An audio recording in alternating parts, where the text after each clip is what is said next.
COVID with the, the relief, I think, on the Good Friday release, hundreds and hundreds of local murderers that were serving long life sentences. Okay. And then ourselves had been prosecuted for doing their job. So that was the theme source. Okay, so something around veterans and then, It's over 500,000 veterans. 500,000 veterans, yeah. Okay. Yeah, ready to go? Yeah, okay.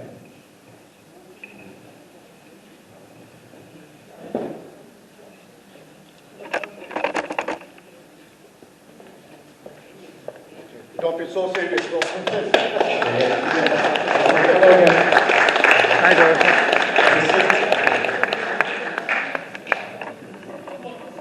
Be interested to see if they sit in the same place. No, they're mixing it up. That's good.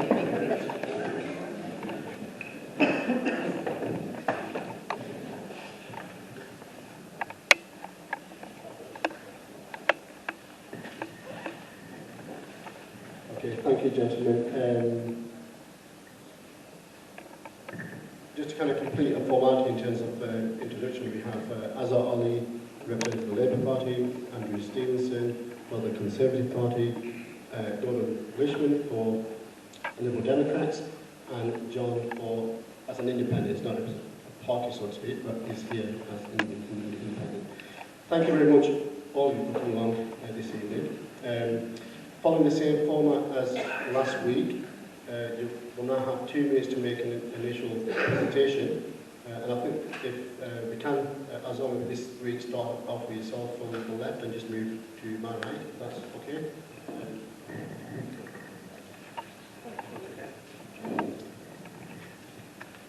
Hi, good evening everybody. My name is Azar Ali. I'm the Labour Party's parliamentary candidate here in Pendle. I'm passionate about Pendle. I was born and brought up here, and my family lives here, and this is where I will spend the rest of my life, because I think it's one of the best places in the country to live. But over the last 9 years we've seen austerity, we've seen 9 years of cuts to our public services. Our public services have been decimated, the NHS is on its knees, and we've actually seen over £500 million taken out of the county council, and that's a lot of money when you've got a budget of 1.3 billion. We've got millions taken out of local authority spending, and we've got roads in a bad state. We've got schools which are begging for money and crowdfunding to make ends meet. That is not what should happen in the 4th richest country in the world. Here in Pendle we have an MP who's been in for 9 years, and he's got a record that he needs to defend, because he's voted for every one of those cuts, right from top to bottom. So when the schools don't have enough money, the MP voted for it. When people are suffering on universal credit and food banks are rising day in, day out, then the MPs voted for it. So there's actually consequences to the cuts. And what I'm saying is that we need a change, real change in this country. We need to invest in our economy, we need to invest in our services, actually make a country that we can be proud of again. And that's why I want to fight for the NHS. The NHS is at risk at this general election, because if we get 5 years of a majority Tory government, the NHS will be sold off to Trump, and that's something none of us want. Thank you. Thank you.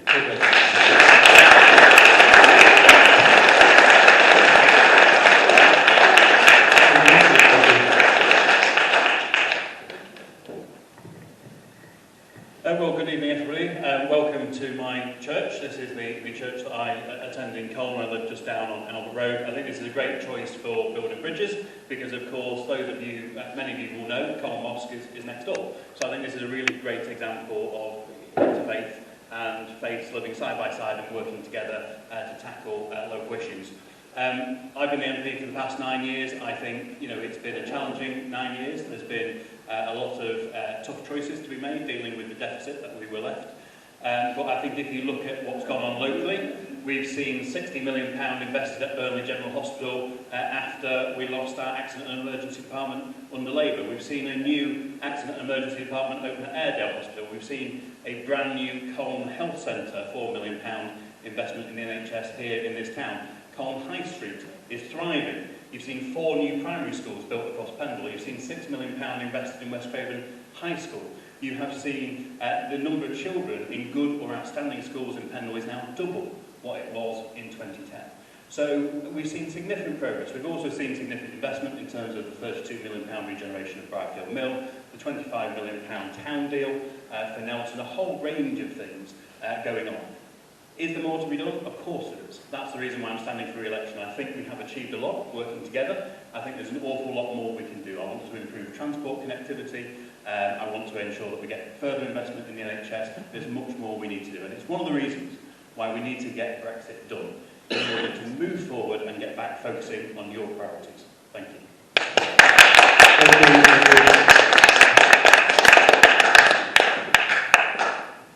Gordon, thank you. Thank you. I'm Gordon Lishman, I'm a Liberal Democrat, and I want to start by mentioning Brexit because everybody talks about this as a Brexit election. We'll perhaps talk about that and about how it's addressed. The most important thing for us to address is the fact that Brexit has demonstrated that our politics is broken. It's demonstrated that we don't have a way of actually talking to each other and coming to an agreement on the big issues that affect us. And the most important thing for us to address through this election and afterwards is to find the ways in which we, as a community, can go back to behaving reasonably well with each other and finding mutual answers to shared problems. Secondly, we really do have to address the climate change emergency, which is threatening the whole of our society and the whole of our country. And that's the biggest issue which faces the world, and it needs to be much higher up on our agenda in this election in terms of how we address these things. The other big issue, also one of the causes of Brexit, was the massive and growing inequality in this country, which is an inequality of income, of wealth, of health, and most importantly of power, which has left in particular our towns in the north of England left out of the decisions that are made that affect the whole of the rest of the country. As far as I'm concerned, those are my priorities, and those are the things that we will be talking about during this election. Thank you, Gordon. John, thank you. My name is John Richardson, independent candidate for Pendle. I'm the first to admit I'm the underdog in these elections, but I do expect to make changes. I'm hoping to be the place you might put your cross if you are disillusioned with mainstream politics as I am. If you're saying to yourself, I wouldn't vote for any of them, then that leaves me. If you, like myself, are tired of the mainstream political parties being more concerned about how bad the other party is doing rather than how good they should be doing, then show your disappointment by voting for me. If 10% of the voting population vote for me, then maybe, just maybe, the mainstream parties will stop and reflect. I'm not here to split the vote. Whoever will win will win. But if you're traditionally Labour but won't put Jeremy Corbyn or Diane Abbott in number 10, or you normally vote Tory but you don't trust Boris Johnson, then vote for me. If I take 5% of the vote from both the mainstream parties, then they will have to sit up and listen, realising that the people have spoken loud and clear that you are not happy with their conduct. However, I'm not here just to make up the numbers. I do have progressive plans for Pendle, and I do believe I can make positive changes. So I ask you all to go to my Facebook page, which is John Richardson for Pendle MP, and look down my page, my ideas for Pendle. Take the time to read my plans and give it a thumbs up, or an angry face, or offer constructive criticism. If you like what you see, then whoever wins in Pendle can take on these ideas, and I'm willing to work with our MP from any party to bring these plans to reality. I've got plans on security for Pendle, along with plans to increase our ability to be more self-sufficient, to create jobs, attract investment through tourism and technology. Thank you.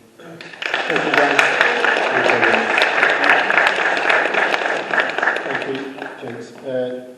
Next round is you've got just a minute and a half. If there's any critique you want to present to each other, then please, this is the time to do that. So if we kind of come with the reverse order, so we start with yourself, John.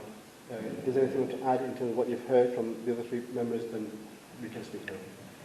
Well, I decided when I first started to become, to stand, that I wasn't going to be negative to other people.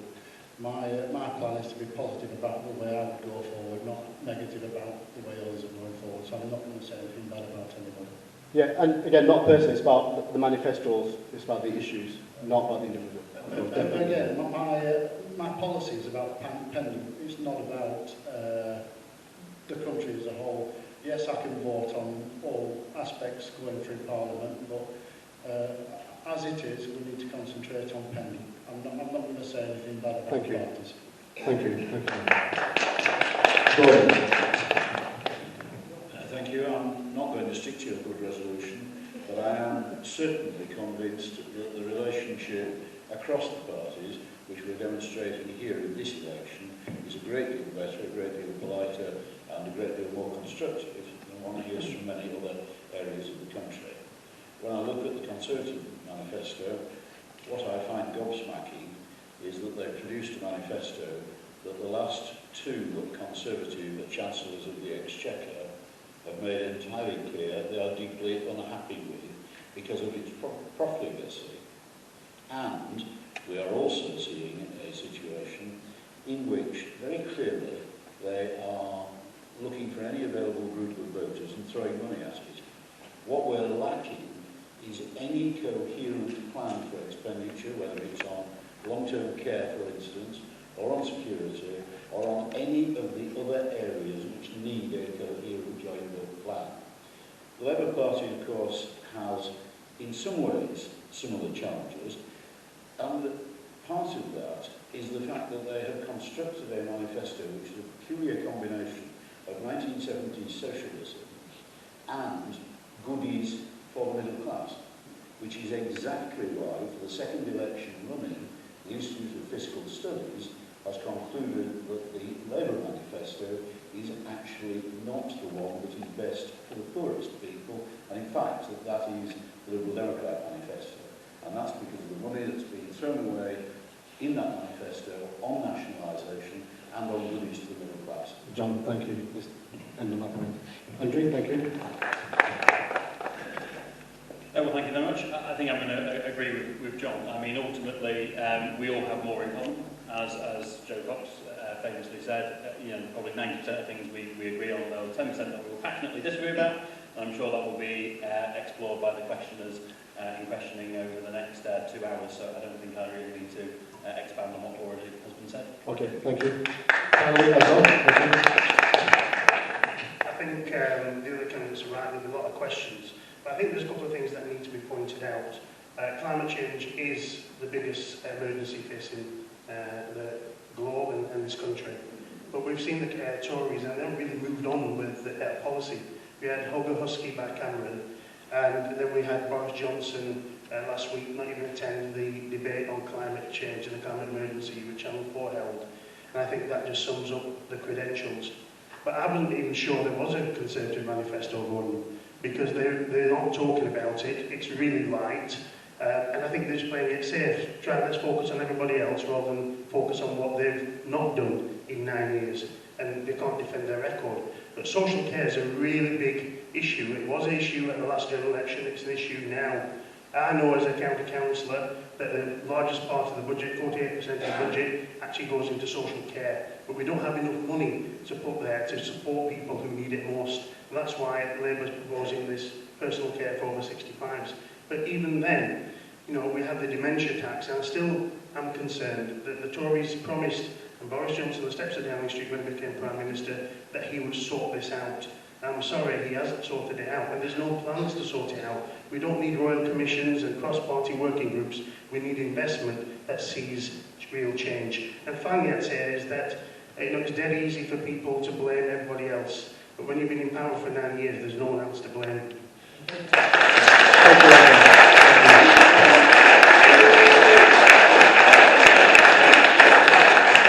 Thank you, audience. Paul, get into position. Thanks very much. We now will take a small step before we move into the main dialogue with the candidates. And with yourselves, we'd like to agree 4 areas of further discussion this evening, based on what you've heard from the candidates, based on the cross-referencing that you've listened to.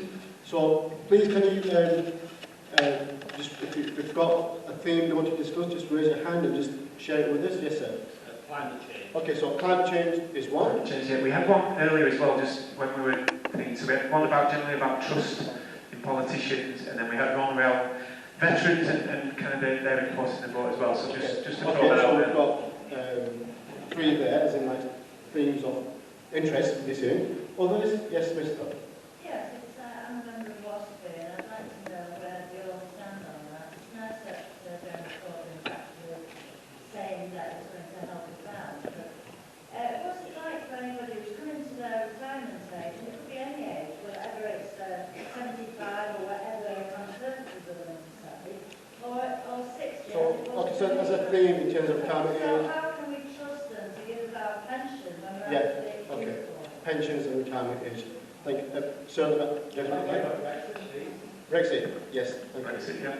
Yes, sir. I'd like to not hear about Brexit. Oh, sorry. Yeah, we get, do you want to throw out something that you don't want to talk about? Yeah. Okay, but we're kind of saturated with Brexit, but yes. Housing and public services, or just kind of just housing? Okay. Right, okay. Okay. Okay, Islamophobia, equality, anti-Semitism, that theme area. I'll come back to this. Yes. I'd like to concentrate on Pendle and Yes. in particular the young people in Pendle. Okay. Would you link that to education and training and all sorts of I things? think lots of things. I'm Pendle's champion for Every Child Matters. Yes. And so the youth of today and how they're progressing or Okay. not progressing Young concerns people, me. okay. Yeah. Yes. Taxes. Taxes. Okay, we've got eight things there, so we need to get down to 4 if possible. So, I mean, 10 minutes. again, as I mentioned earlier, the format Richard, is what's that, sir? having more in-depth conversations, certain theme areas, rather than to kind of dilute. Richard? Yeah, austerity. Okay. Education. Yeah, so kind of with Okay, so young people and education. We're going to talk about that. Education. Sorry, just want to say, please put your hands up so we can hear. Sorry. Food mass. No, okay. Okay. So,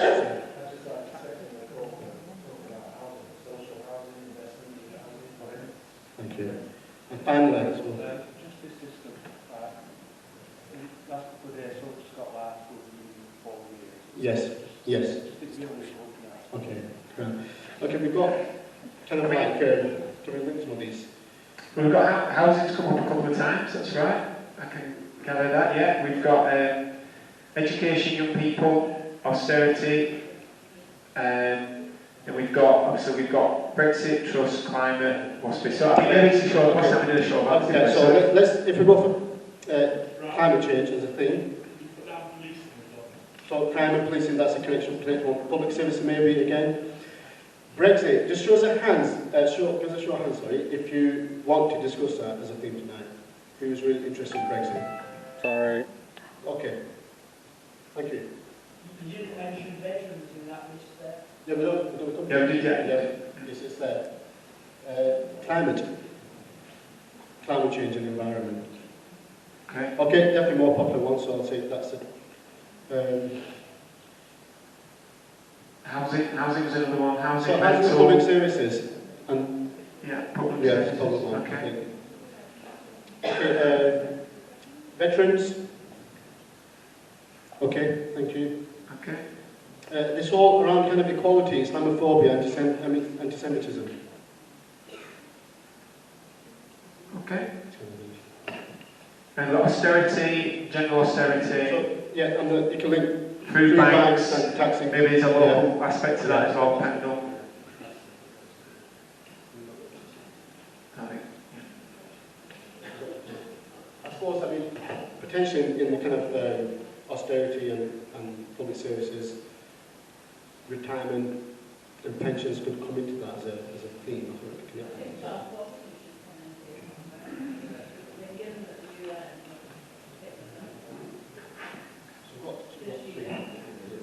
We've got to get climate, housing, austerity, food banks. Young people in education, young training, young people related matters. Education and young people. Okay. I think that's potentially for then. And then what? Yeah, we'll see if this time at the end just maybe odd. If this time at the end and the candidates agree, then we may be able to kind of touch upon some questions that don't fit into the 4 themes, so to speak. So we've got climate, housing, public services, austerity, taxes, retirement age, we can go through that, and then young people, education, young people related. Child poverty could come into that maybe as well. So I mean, in no particular order, if we start with climate change and environment, and if I can invite... Yeah, we just, if there's two or three people who want to come and join us around the table who's got a question around that theme, who would like to come and join us? Yeah, come and join us, sir. That's great. Come and grab a seat down the table. Can I just ask your name and if you have a political affiliation? Yes, I'm Nigel Pearson-Asher. I'm a Delta Town Councillor for Conservatives. Right. It'd be good if we could have someone from Labour background. Come and join us on the table. Fantastic. What's your name? Paul. That's easy for me. That's good. You've got the badge on for Liberal Democrat. One more person want to come and... the Labour Party on climate? Climate change. Anybody want that? From Labour? I'm not a member of the Labour Party. That's all right. Just trying to make sure we've got a balanced evening. Yeah. Okay, right. So, like I said, if possible, try and I guess get to the question. That's the main thing, and the idea is that hopefully we want to hear from all of the candidates. So where possible, it's kind of keeping it open enough for everybody to respond. So who wants to go? Who wants to go with the question first? Okay. Okay.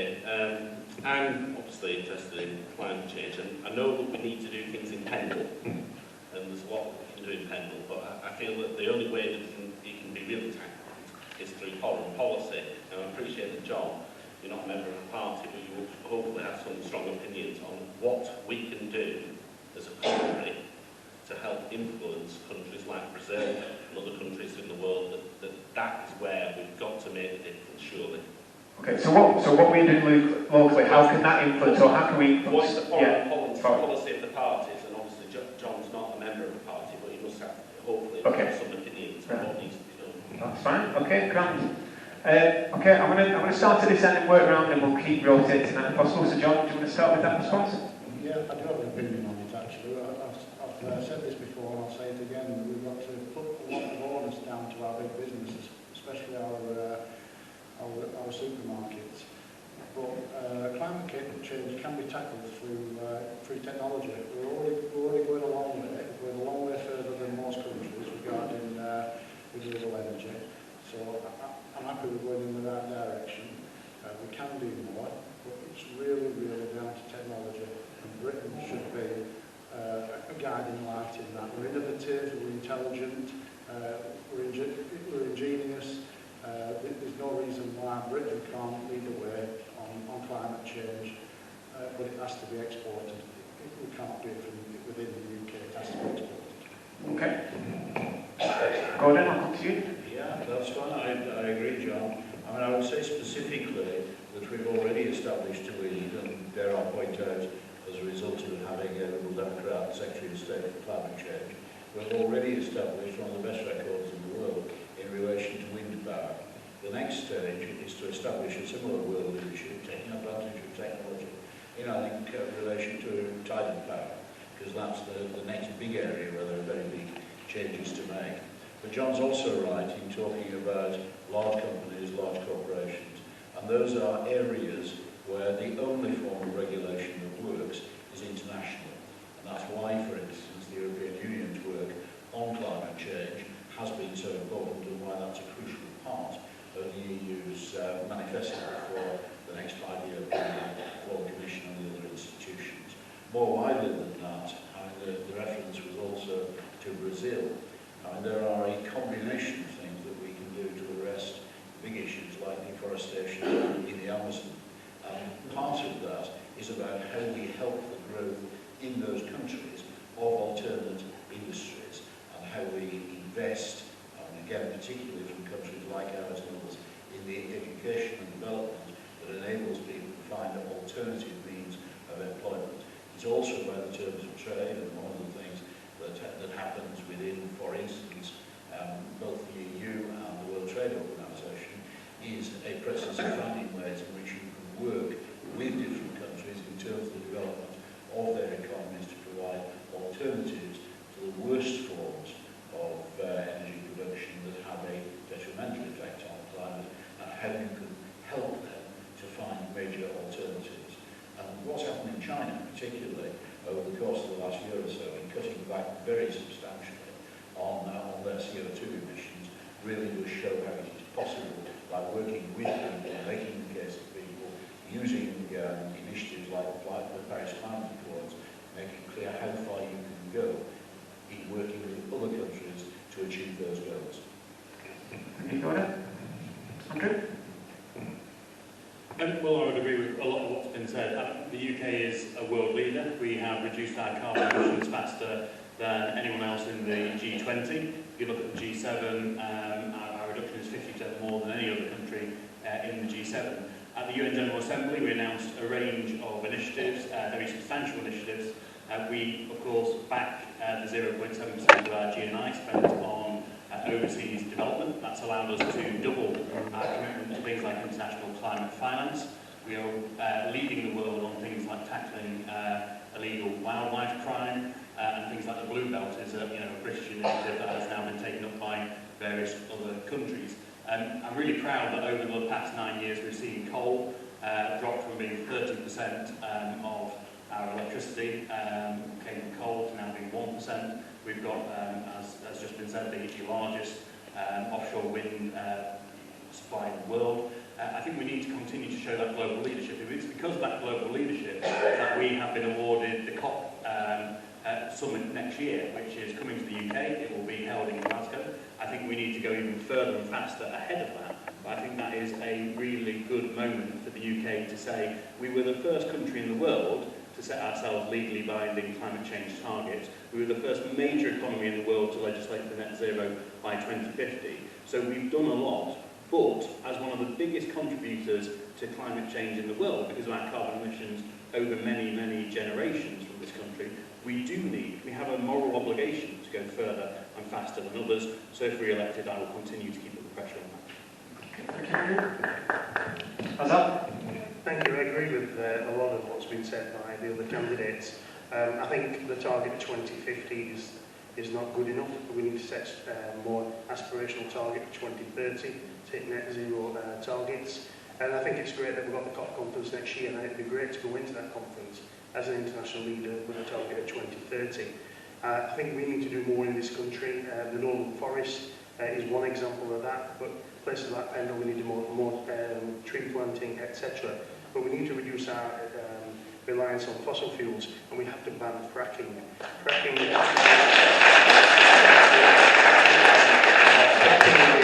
one of the biggest dangers to our climate in this country, and we need to ban that. We need to do more with tidal barrages, and as when I was cabinet member for health and wellbeing, I was working on trying to get funding. We put some funding in to study on the Beavers barrage in Fleetwood, and there's those barrages that we need to invest in.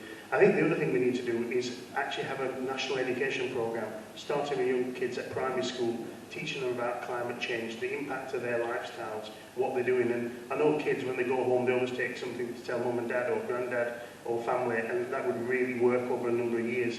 And finally, I think we need to use the grants that we give as DFID to Africa and other countries, and actually have tight conditions linked to them to make sure that that money is spent wisely, and that climate change is one of the criteria that they have to spend the money on, and that will actually start some of that work.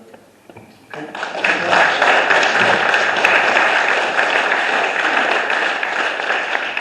I just add, regarding tidal power, the Northwest has the biggest tides in the world. We have 10.5 metre tides. If we put a barrage across the Mersey or any other estuary around this area, it will be a massive creator of energy. 10.5 metre tides, that is huge. You go to Mediterranean, you've got 1 foot tides. There's only one other place in the world that has a bigger tide, and that's in Canada. So that's enough. So I was going to make a